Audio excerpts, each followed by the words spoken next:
First of all, let me just introduce real quickly our leadership team up here that's been working tirelessly leading the men and women of the Austin Police Department. You know, it's not been a full 2 years. It's actually been about 2 years since this series of cases started, but it really didn't become a series until later into that 2-year time frame. First, I want to acknowledge Lieutenant Mason from Region 1. He and his team did some phenomenal work, gathering a lot of information that I think helped our Organized Crime Division as they moved into that phase. Lieutenant Richmond, Lieutenant Thomas from Organized Crime Division, Chief, I'm not going to introduce, no, I'm kidding. My chief right here, another Chief Gay who's actually really involved, Frank Dixon, by the way, Commander Deaton from Organized Crime Division, and Lieutenant Galloway. This series of events actually has been going on for nearly 2 years, and I'm very proud to announce today, Chief Dixon, I did say Chief Dixon, right? You did. Yeah, okay. I really am proud to announce that we have made an arrest of an individual that is well known to this community, at least to City Hall. You know, he frequents City Hall and actually is well known there. His name is Patrick Eugene Johnson. He's a white male, 59 years of age. Mr. Johnson has been arrested and has been charged as of now for 1 count of attempted aggravated assault with a deadly weapon, which is a 3rd-degree felony, and he's being held on a $250,000 cash bond. $250,000 cash bond, not 10%. He has to pay the entire amount. I want to say, first of all, that this case was a priority for the police department. A lot of folks don't understand that you know, it's a really tough set of circumstances when you're dealing with freeway traffic at the speeds that are involved, where people don't even know they've been hit sometimes. They don't stay at the scene. And so we have been looking for a needle in a haystack, and we believe that Mr. Johnson is not only responsible for the count involving 1 count of attempted aggravated assault involving University of Texas Police Department officer on earlier this month, where the officer was not injured and was not struck, but that officer nonetheless was a victim. But the most important piece that I want to announce today, that is, we've had about 94 cases involving this series of events, and we believe that by the time we're done putting together our case, that Mr. Johnson will have been responsible for the lion's share or for a good majority of those cases. In fact, we are very confident that by the time we're done putting together our investigation and going through all the evidence that we have gathered, that we will be able to charge Mr. Johnson not just with many counts of aggravated assault, attempted aggravated assault, but we're very confident that we will be able to charge Mr. Johnson with attempted murder. As you all know, that we've had 3 individuals out of that 94 series of cases that have been significantly injured, and that but for the grace of God, they were not killed by Mr. Johnson and his conduct, his deadly conduct. And so this police department believes strongly that we will be able to make cases of attempted murder against Mr. Johnson in the near future as we work this case. To the victims in this case, it's very important that you understand that we are confident that Mr. Johnson not only attacked you, not only assaulted you, not only tried to kill some of you, but we're confident that he, after committing his crimes, these vicious, cowardly crimes, turned back and came back to the scene. Came back to the scene, acting as a good Samaritan, acting as he was a witness, acting as if he cared. And I'm here to say that he didn't care. But we are going to release to the media his booking photo, and I'm sure some of you are already putting his photo up because he's a known member, person in this community.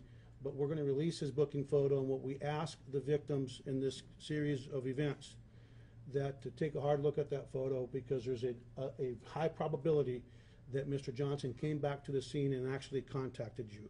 Although we are going to reach out to each victim in this series of cases individually, we also ask the media to put that out, please, in your sound to this community that has been victimized, to please take a hard look at that picture and give us a call. Having said this about Mr. Johnson, let me add this. This case was given to the Organized Crime Division, and at that time we said that, you know, Region 1 was doing a phenomenal job, but think about it, when you're a region organization, you still have a lot of other crimes that you have to investigate, and you have a lot of balls in the air.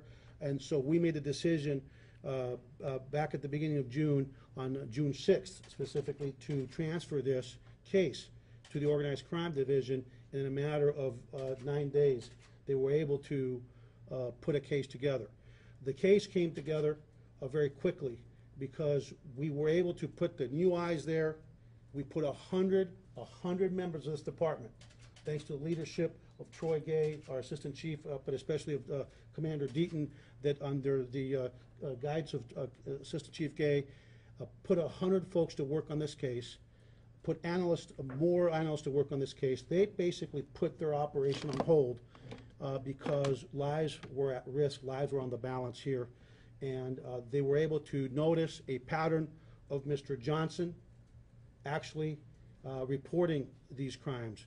And they were able to find that Mr. Johnson had actually called 911 on numerous occasions, and these investigators and this leadership cadre was so creative that they actually have talked to mathematicians to look at the probability of somebody seeing lightning strike in front of them, immediately in front of them, under these circumstances, and the probability was very, very low.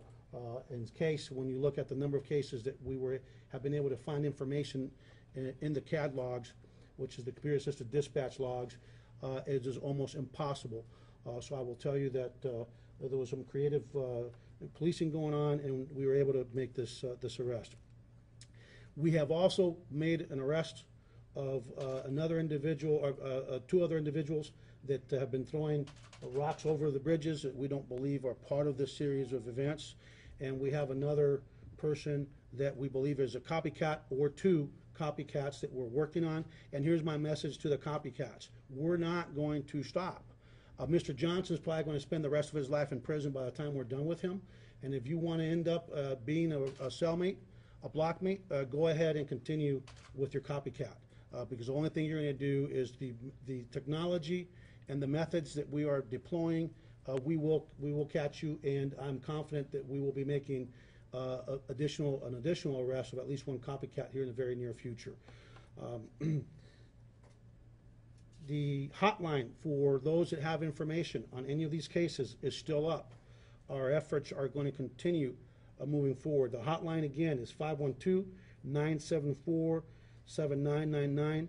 That's 512-974-7999. Let me just say one last thing about the UT police officer. When that officer was driving along on the freeway, on the date that you all will get here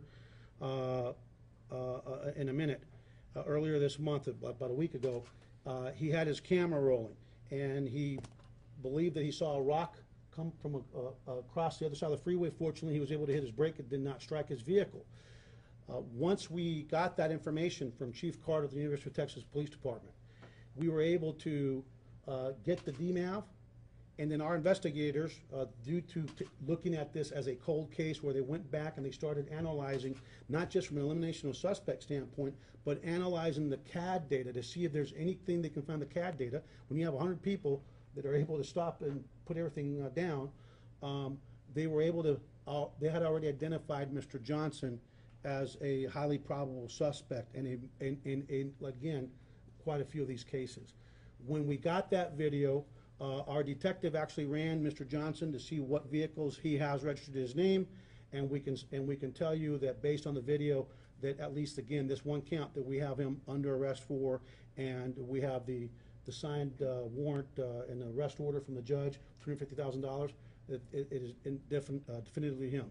Mr. Johnson has been interviewed once, at least once, by investigators, and he has confessed to at least 2 cases.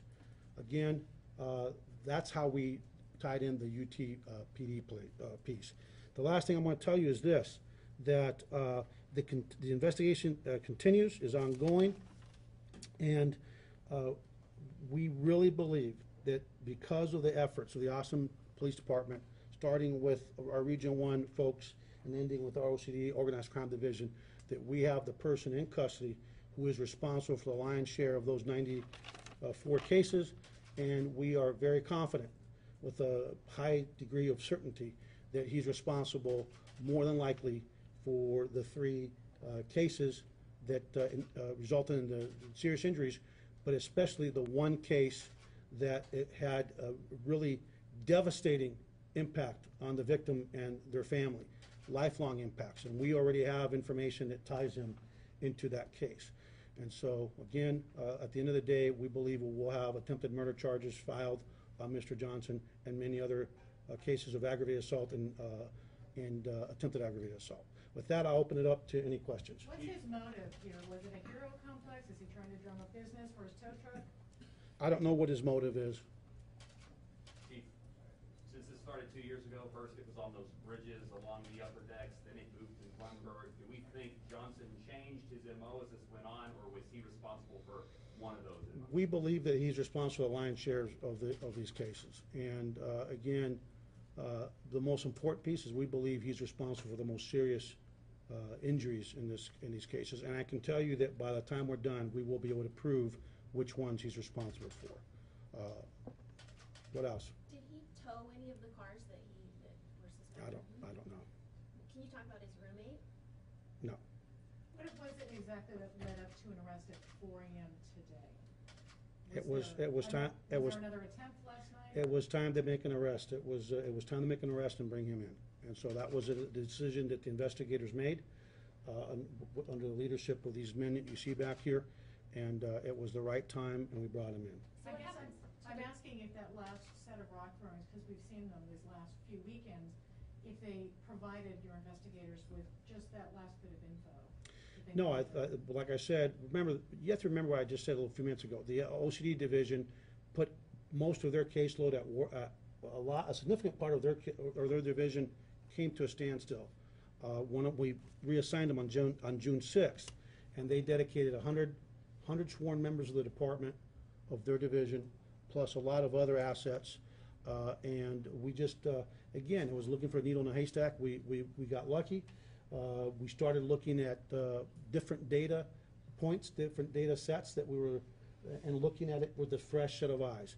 This series was no different than a cold case in homicide where after a while the investigation is done by the first unit, and then we move it over to cold case, because in cold case is a new set of eyes with a different perspective and a different approach. And so we just got very fortunate. I think some dedicated individuals, and most importantly, the victims themselves.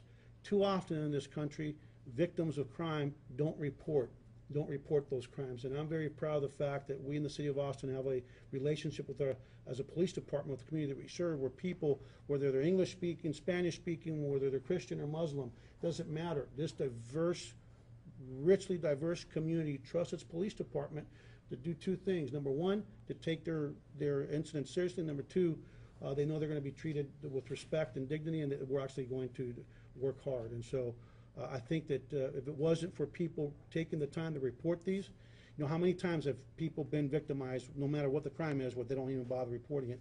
And so I think the fact that people took the time to report the crime was a big part of, and the number of people that took the time to report the crime gave us the rich data sets that we were able to analyze as an organization to lead to Mr. Johnson being a person of primary interest. So what happens to the reward money at this point? Does the person in the car get it? Does the UTPD officer get it? Does that person who reported the earlier suspect get it? No, I think the reward money, the Austin Police Department already had this person identified as a person of interest. I have a sneaking suspicion that that money is going to remain in the hands of the people that offered it. And I want to thank those folks. But you know what? We may determine that there's a significant copycat out there. So again, my message to the copycats is we're not standing down. We're going to continue because we know that we have at least one person of interest on multiple cases that has been throwing rocks from a moving vehicle, and we believe that we'll be having another arrest forthcoming in that case. And so the copycats that want to copycat, go ahead, because you're going to end up in prison right along Mr. Johnson. Chief, a week ago we were here, you were talking about how you were going to move it to organized crime. You just said that you had identified some suspicious things and showing up on scene, making reports, more than just a coincidence. Did you identify that since moving this to organized crime, or did you even know that before last week? No, we organized crime again division put that piece of it together. I think that the way that we had been approaching it is trying to look at suspect information based on known information and leads from the suspects out there, limited as it was. And so again, one of the reasons that we moved it is we wanted a new set of eyes to look at it. And so they had a detective say, you know what, I want to start looking to see if there are any names pop up from a witness standpoint, a 911 call standpoint, to see if anything popped up. And so that's one of the reasons that we want to change it up, is we wanted to change up our approach. And that's what led to Mr. Johnson being a person of interest. And then, you know, we got very fortunate that the next day, within a day or within a couple of hours, we learned that there's this UT police officer that had his dashboard camera that might have captured and did in fact capture a vehicle. And based on a lot of the analysis that we did, the only vehicle that could have potentially been a suspect vehicle is a vehicle that happens to be the one that looks just like Mr. Johnson's. So I don't want to get too much into the details, into the weeds. There will be plenty of time for that. But there's a lot of work yet to be done in this case because we're not happy with just one count of attempted aggravated assault. Again, we believe when we're done, we'll have at least one, if not up to 3 counts of attempted murder. Anything else? You say he confessed to 2 of the cases? Two instances, yes. You said he was well known in the community. Did he have any harassment towards you guys, like Austin Police?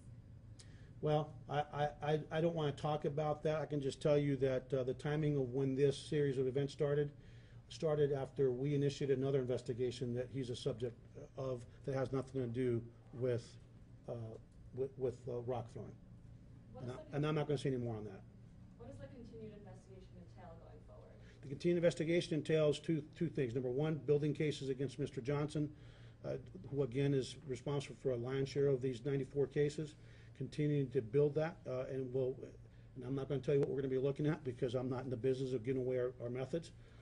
It's just not smart. And I know that for some reason that's important to the media, but when we do that, we end up making the next victim, and the probability of catching that suspect, we end up hurting that. I mean, like an Osama bin Laden type of thing. We all know what happened with him. And so I'm not in the business of publicizing that. When it becomes a court record, if you decide to do that, then it's on you. It's not going to be on the police department.